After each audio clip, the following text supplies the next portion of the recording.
뭔가 일단 한번 나랑 자볼라 그러나? 이런 생각이 드는 경우가 있어요. 남자를 만나기 싫어진다. 너 영어 되게 자연스럽게 잘한다. 뭐 어디 외국 살다 왔냐? 이런 얘기 좀 많이 들었거든요. 미드나 영어 예능이나 아니면 스타들이 하는 그런 영화들, 그런 영상들 볼 때 문장 구성 같은 것들을 어떻게 자연스럽게 하냐. 그래서 이 말문 트일 때 썼던 방법이, 그러면 그걸 집 가서 그냥 하는 거예요. 그거 굉장히 추천합니다. 안녕하세요. 제가 돌아왔습니다.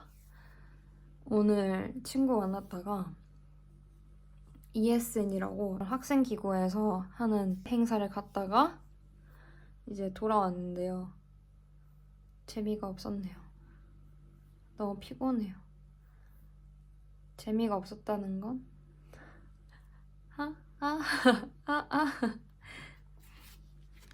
이제 9번째 질문. 영어 회화를 외국인들과 자연스럽게 할 수 있도록 연습한 방법이 궁금해요.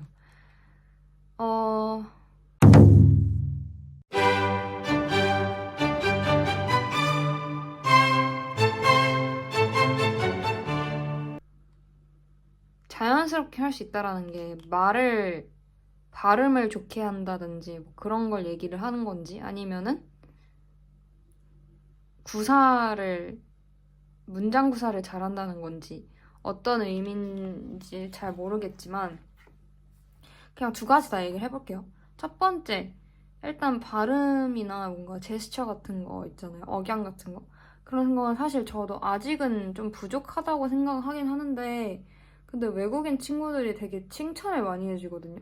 근데 이게 사실 막 그렇게 좋은 것만은 아니거든. 왜냐면 칭찬을 한다라는 거는 너 영어 못할 줄 알았는데 잘하네? 이거니까 약간 그 해당 인종에 대한 백그라운드를 좀 일단 안 좋게 보고 들어갔다는 거잖아요. 그러니까 약간은 좀 레이시즘적인 면이 있긴 한데, 어쨌든 너 영어 되게 자연스럽게 잘한다. 뭐 어디 외국에 살다 왔냐? 이런 얘기를 좀 많이 들었거든요. 아니면은 뭐 영어 같은 얘기 나오면 너 잉글리시 퍼펙트하다 이런 얘기를 꽤 들었어요. 아직 갈 길이 엄청 멀지만, 특히 이제 한국에 있다 온 친구들이 그런 얘기 되게 많이 해주거든요. 왜냐하면 한국에는 영어 스피킹 그렇게 잘하는 사람 별로 없다 보니까. 어쨌든 간에.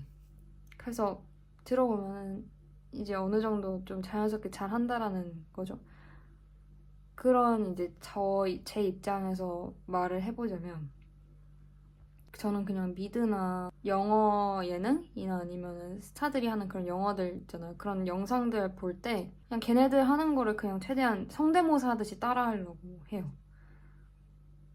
그게 이제 좀 자연스럽게 들리게 하는 방법인 것 같아요. 그래서 코리안 잉글리시 말고 그 실제로 영어 쓰는 사람들이 하는 그 영어를 그냥 모사한다라는 느낌, 성대모사한다, 흉내낸다는 느낌으로 따라하거든요. 그러면 좀 자연스럽게 들리는 것 같더라고요. 그다음에 문장구사 같은 것들을 어떻게 자연스럽게 하냐.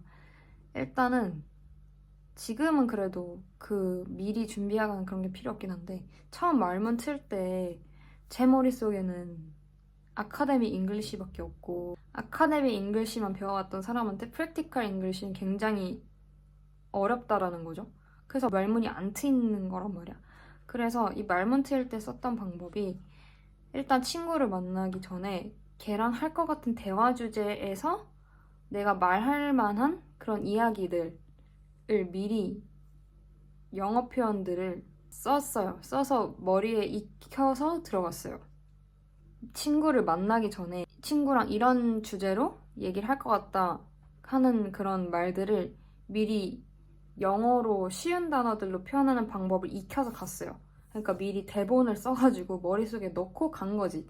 그럼 내가 뭐 미리 익혀놓은 그런 것들은 얘기를 잘 할 수 있어. 그리고 내가 실제로 말을 하고자 했던 것들이기 때문에 금방 입에 붙는단 말이에요.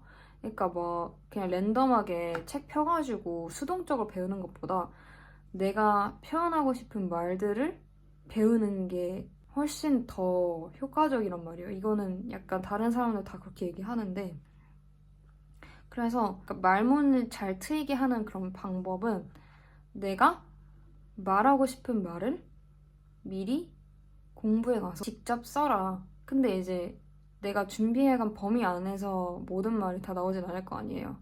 내가 준비한 것 외에 내가 말하고 싶은 것들이 나왔어. 그러면은 그런 것들은 기억을 해뒀다가 집에 와서 공부를 하는 거지. 그러니까 결국에는 내가 말하고 싶은 것들을 위주로 학습을 해라.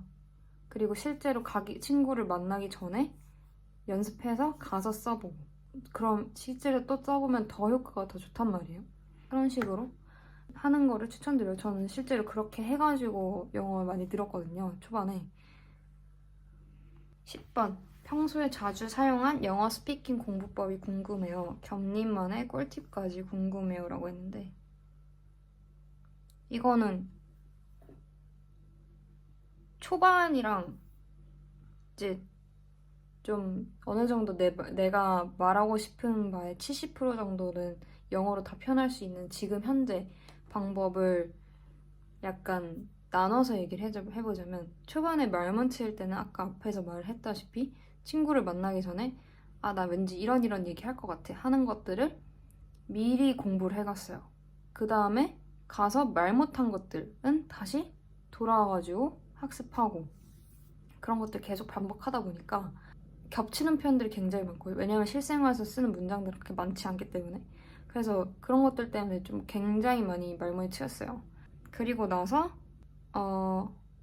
어느 정도 이제 내 생각을 70% 이상 말할 수 있게 된 시점부터는 그냥 미리 이제 뭔가 공부를 해가기보다는 친구들이랑 막 말을 해. 그러다가 내가 표현을 못한 게 있어. 그러면 그걸 이제 집 가서 공부를 하는 거예요. 어쨌든 간에 이제 그냥 주된 키포인트는 수동적으로 공부를 하는 게 아니에요. 내가 말하고 싶은 바를 위주로 공부하는 거. 그게 이제 굉장히 머리에 많이 남습니다. 그리고 그러다 보면은 내가 말할 수 있는 것만 하게 되는 거 아니야? 한 특별한 주제에 대해서만 내가 익숙해지는 거 아니야? 라고 생각할 수 있는데 어느 정도는 맞는 부분이긴 하거든요. 근데 어쨌든 간에 요런 주제에서 쓰는 문장들이 다른 주제에서도 쓰일 확률이 높단 말이에요. 어쨌든 간에 효과는 있어요. 그래서 이러면은 뭐 완벽하게 할 수 없는 거 아니야? 라는 거를 걱정하기 전에 일단은 조금이라도 완성해 놓는 게 좋잖아요.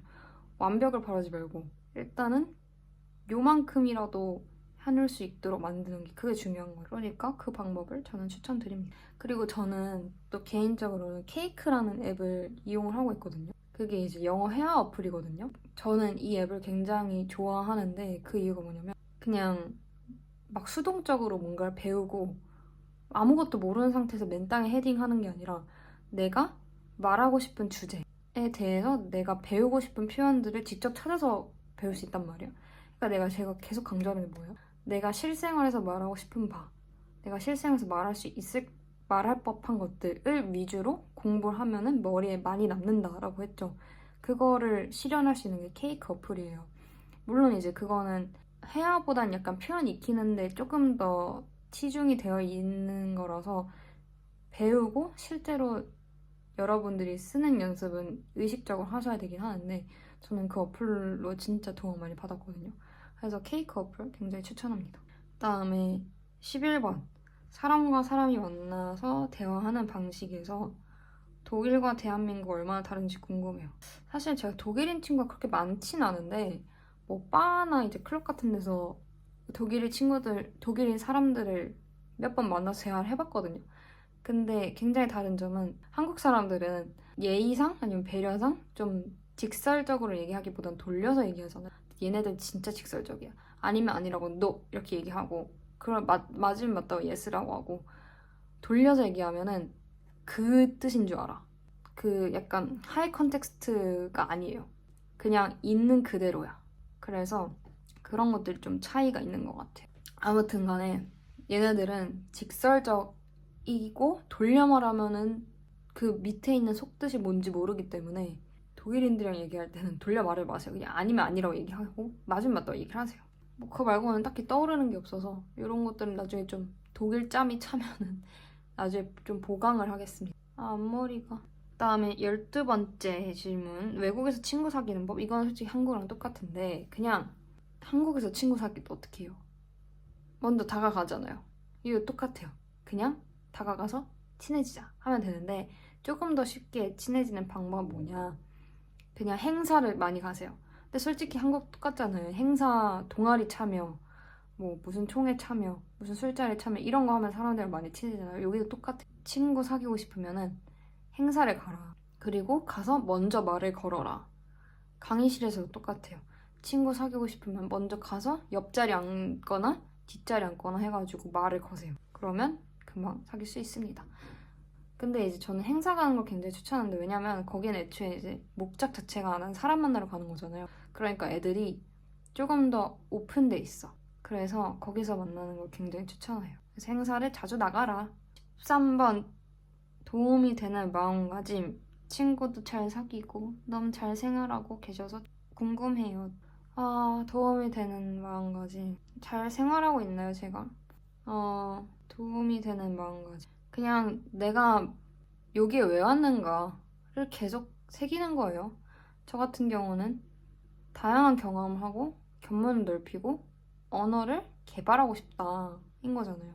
그러니까 그 목적에 맞게 생활을 하다 보니 남들이 봤을 때 잘 생활하는 것처럼 보이는 것 같거든요. 그리고 이 시간들은 다시 돌아오지 않는다라는 걸 생각하다 보니까 가끔은 퍼질러져 있고 싶긴 한데, 근데 이 시간은 다시 돌아오지 않는다고 생각하니까 움직이게 되고 뭐 그렇더라고요. 14번째 질문. 앞으로 유럽 여행 계획이 있다면 어디 가고 싶은지. 저는 에스토니아를 진짜 가고 싶어요. 에스토니아 탈린이 그렇게 예쁘더라고요. 에스토니아 가고 싶고, 그리고 이탈리아 가고 싶은데 이건 엄마랑 6월달에 가기로 했으니까. 그리고 아테네도 진짜 가고 싶었거든요. 그리스를 진짜 가고 싶었거든요. 왜냐면 제가 약간 고대 유적 이런 걸 보는 걸 되게 좋아해가지고 가고 싶었는데 한 2주 뒤에 갑니다. 산토리니랑 아테네를. 그리고 포르투도 진짜 예쁘다고 해서 포르투 가고 싶고. 그다음에 15번째, 아리수대 독일 수도. 코치님. 확실히 근데 아리수가 좋죠. 유럽은 배관이 그렇게 좋지 않다 그래가지고. 그래도 탭워터 가끔 마시긴 하는데 뭔가 좀 그래. 우리나라 수질이 워낙 좋다 보니까. 16번째, 독일 오고 달라진 점이 있다면 일단 좀 안 좋은 얘기긴 한데, 여기 와서 그래도 남성분들 몇 번 만났거든요. 벌써 어쩌다 보니 그렇게 됐는데, 근데 얘네들은 좀 뭐랄까, 그냥 내가 만난 애들이 이상해서 그런가? 가벼운 것 같아. 그리고 외국은 좀 시츄에이션십이라는 단어 자체가 있거든요.